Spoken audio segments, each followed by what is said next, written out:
Another block that you might find to be super helpful depending what you're doing, say you're extracting lots of the teeth here in the maxilla and you don't want to do a whole bunch of infiltrations, you could do the PSA like we just talked about here a little bit ago, or you could do a maxillary V2 block, which again is another underutilized injection.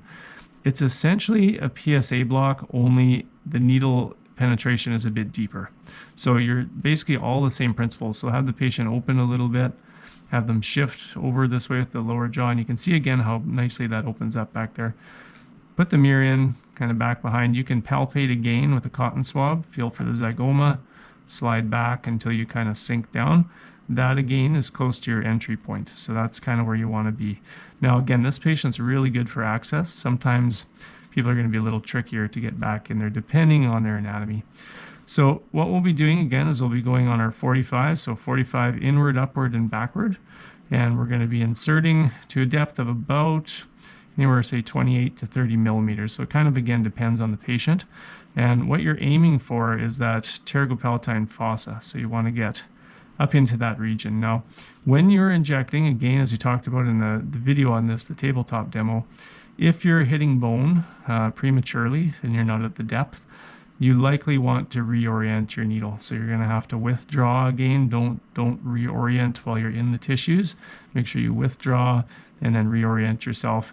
And typically you might even want to go a little bit more medially to see if you can get up to the depth that you need. So we'll demonstrate here right away how to do this block. Again, for some of you, may not be super applicable, but again, if you do need great anesthesia all through here, it's a good block to consider. So just as we did with the PSA block, one of the most important things to do for access is again to bend the needle. So you want to bend the needle over just like we're doing here to get again a little bit better angle at this area without angling the barrel so much, right? Because you want to be again on your 45, 45, 45. Now you don't want to do it right over the patient's face like I just did, so make sure you do that somewhere privately before you go to inject. So what we'll do here, we'll again have the patient kind of shift over our way, just at the lower jaw, and again you can see nicely things are opening up there. Again, we want to retract the cheeks so that we have good visibility in there. And then we're going to insert, again, just kind of the height of the vestibule in posteriorly, and we're going to be going, again, 45, 45, 45, back in here.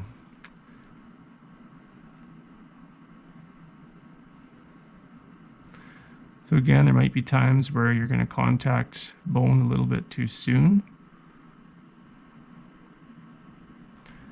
It'd be like here, so we're going to withdraw, and we're actually going to come out a little bit more, to a little greater depth. And this is right about where we want to be, so we're going to start to deposit some anesthetic. And we'll make sure that we aspirate, because again, this is a highly vascular area.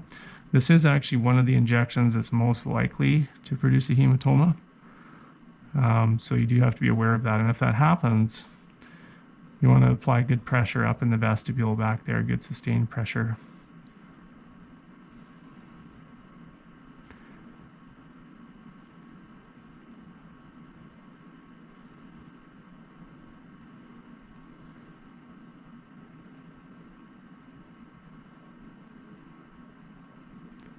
Great, and that's all there is to it.